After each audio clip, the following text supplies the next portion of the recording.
Howdy, our topic was bionic prosthetics. The loss of the sense of touch can make a person feel disconnected from the world, so different methods of feedback have been used to help the user regain the sense of touch. Vibrotactile feedback is one of the most common substitution methods. It provides feedback to the user through vibrations made on the surface of the skin. Vibrotactile feedback methods are commonly used because they are inexpensive and small in size and weight, making this system wearer-friendly. It improved the grasping task performance. However, vibrotactile feedback does not consider modality and had no advantage when compared to solely the use of visual stimulus. The use of embedded electrodes provides feedback through nerve stimulation in the residual limb with intravascular electrodes. Touch and force stimulus corresponded to specific electrical signaling requiring less effort from the user to determine what the stimulus was and where it came from. This method, however, is not widely clinically used due to limitations and instability. Users also reported an unnatural feeling, ultimately leading to rejection of the prosthetic. A similar but more effective use of embedded electrodes is peripheral nerve stimulation, which allowed users the ability to manipulate and distinguish objects successfully. The success of the peripheral nerve stimulation led to an increased sense of embodiment and confidence. 43% of people with upper limb loss use myoelectric prosthesis, which is kind of a combination of all of the sensory feedback systems.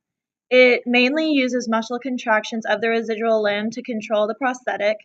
This method is widely used because it improves the functional grip better than body-powered UE prosthetics, but unfortunately, this method lacks tactile feedback and modality matching. Somatosensory prosthetics have been proven effective in eliminating phantom pain after sensory training and allowing the users a complex control of the prosthetic. An experimental closed-loop system was able to successfully generate stimulus according to applied pressure on the fingertips of the prosthetic hand. The system used consisted of a single processing module and an electric stimulator module. It allowed advanced control of the prosthetic, allowing the user to pull grapes from a vine and feel the touch of others. Mirror box therapy and task-oriented training was also used to encourage embodiment.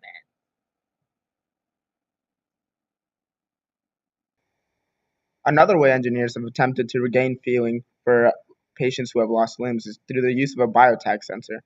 A biotac sensor allows for a prosthetic to relay back certain modalities to the patient's forearm.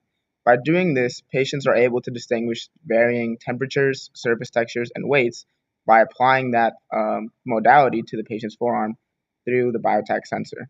Although patients have determined that this is slightly distracting if they were to apply it for a day-to-day use, this is a very good direction for the field and it opens the door to many, many different improvements for prosthetics, which would allow for patients to feel like the prosthetic is more of an extension of their body and not merely a tool. As for the benefits of regaining feeling, making prosthetics an extension of the patient's body should not be the issue. As of now, it's merely a tool, and so once it regains feeling in their body, they can feel like it's once again theirs. Not only is this what happens, but they grow more effective at handling objects. Right now, without modalities, they cannot determine how to pull fruit like cherries or grapes, and they might actually hurt the object because they cannot handle how delicate they should handle the object. Also, this would allow them to not have to rely entirely on sight and hearing, and it would make it so they can multitask and use it more like a real arm. Also, there's a secondary issue that normally is not thought of when you're thinking of regaining feeling for prosthetics, but once you regain feeling in the missing limb through the use of a prosthetic with feeling, phantom pain is usually seen to be completely eliminated, and this is a great step in eliminating a secondary issue that was not thought of initially. Implementing a closed feedback loop for the prosthetic allows the user to send signals from the brain, allowing for more precise control over the prosthetic. This allows the patient to use simulated sensations of feeling to apply an appropriate amount of force for any given circumstance. For instance, picking up a cup. At present, some research researchers have already developed closed feedback loops that can allow patients using bionic prosthetics to pick up or bring hot drinks to their mouth. However, these prosthetics are extremely personalized and require contextual adjustments, sometimes as often as daily. When electrodes have been implanted for an extended period of time, uh, scarring can occur around the electrode, which over time will insulate the electrode, inhibiting their recording ability, in a process known as gliosis.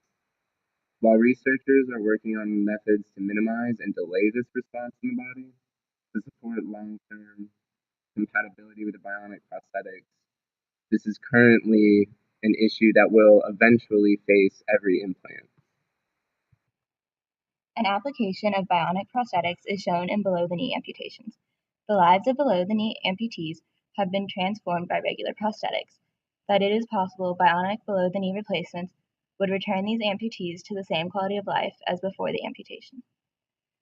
At the 2000 Paralympic Games, a world record for the 100-meter sprint for below-the-knee amputees was set at 11.09 seconds. This is only 1.31 seconds slower than the world record for the able-bodied athletes. Regular prosthetics have brought this athlete only a little over 1 second away from an able-bodied athlete, giving hope that bionics would bring not only athletes, but all amputees back to their able-bodied capabilities. Below-the-knee bionic devices simulate real knee joints by using a magnetourological fluid as a damper in the knee joint. This fluid allows for a more natural gait. Research has also found that a microprocessor can be embedded inside the prosthetic to allow real-time automatic gait control. This would make it easier for the user to walk at different speeds and in different environments. The most complex part of below-the-knee prosthetics is the ankle. When developing the bionic ankle, researchers keep in mind the 3C level: comfort, control, and cosmetics. Currently, bionic feet are still at the research level, but show promise of becoming commercially available. The most advanced bionic foot currently being developed is the AMP Foot 2.0. The creators of this propose a new concept of an energy-efficient, powered transtibial prosthetic. This would not have the heaviness or bulkiness normally associated with prosthetic feet. The design of the AMP Foot 2.0 allows energy to be stored in the springs that can be released at push-off. This technology reduces the size and weight of the actuator while still providing all of the necessary functions of the ankle.